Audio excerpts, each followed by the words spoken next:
তিন সমস্যার সমাধানে সিভিল সার্ভিসের আন্তঃক্যাডার দ্বন্দ্ব নিরসন সম্ভব।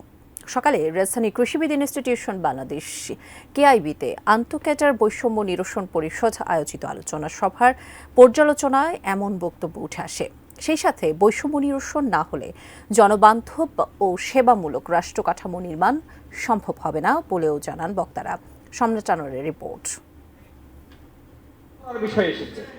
সিভিল সার্ভিসের আন্তঃক্যাডার দ্বন্দ্ব প্রকাশ্যে আসার পর থেকেই পাল্টাপাল্টি কর্মসূচি চালিয়ে যাচ্ছে প্রশাসন ক্যাডার ও অন্য 25 ক্যাডারের প্রশাসনিক কর্মকর্তারা। এই আমার সহকর্মীদের কাছ থেকে মতামত নিয়ে রাইট আপ আবার আপডেট করে আমরা উপদেষ্টাদের কাছে দিব।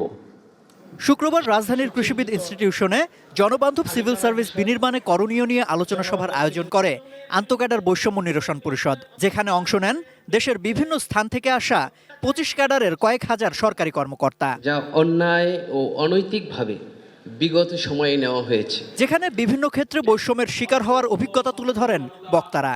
জানান, অস্তিত্বের প্রশ্নে মর্যাদার বিষয়ে আপোষ হতে পারে না।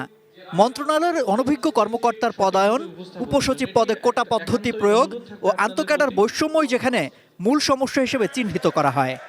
আমরা ডিএস থেকে উপরে যতগুলো আছে আমরা একটা নিরপেক্ষ অথবা পাবলিক সার্ভিস কমিশনের মাধ্যমে আমরা পরীক্ষার মাধ্যমে সমস্ত পদোন্নতিগুলো নিশ্চিত করতে চাই। আমি 4th গ্রেডে থাকবো আর ওনারা 2nd গ্রেডে, প্রথম গ্রেডে যাওয়ার জন্য আতিপাতি করতেছে। এইটা বৈষম্য বিরোধী বাংলাদেশের চিত্র হতে পারে না। সকল ক্যাডারের পদোন্নতির ক্ষেত্রে একই নীতি অনুসরণ, সেই সাথে পেশাদার প্রশাসন নিশ্চিত করে জনবান্ধব সিভিল সার্ভিস গঠনে ব্যবস্থা নেওয়ার দাবি জানান বক্তারা। আমাদের সেই ভারতবর্ষের যখন আমরা ব্রিটিশদের থেকে স্বাধীনতা অর্জন করি, সেই সময় একটা গান যে ভয় দেখিয়ে করছে শাসন, জয় দেখিয়ে নয়, সেই ভয় দেখানোর প্রক্রিয়া কিন্তু এখনো চলমান আছে।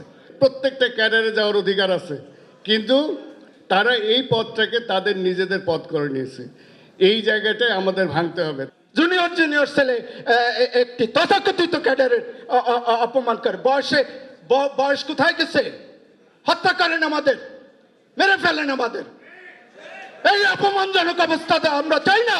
খতিয়ে দেখুন, যাচাই করুন, এর বন্ধ করতে হবে। কৃত্য পেশাজীবীদের হাতে, প্রত্যেক দক্ষদের হাতে মন্ত্রণালয় দিয়ে দিতে হবে। তবেই জাতির উন্নয়ন, তবেই নতুন বাংলাদেশ, তবেই জনবান্ধব সিভিল সার্ভিস। আলোচনা সভা শেষে নতুন কর্মসূচি ঘোষণা করে আন্তঃক্যাডার বৈষম্য নিরসন পরিষদ। আগামী 1 মাস ভবিষ্যৎ সিভিল সার্ভিস রূপরেখা বিষয়ে কলেজ, বিশ্ববিদ্যালয়, বিভিন্ন দপ্তর, প্রতিষ্ঠানে ছাত্র জনতার সাথে মত বিনিময় সভার আয়োজন করা হবে।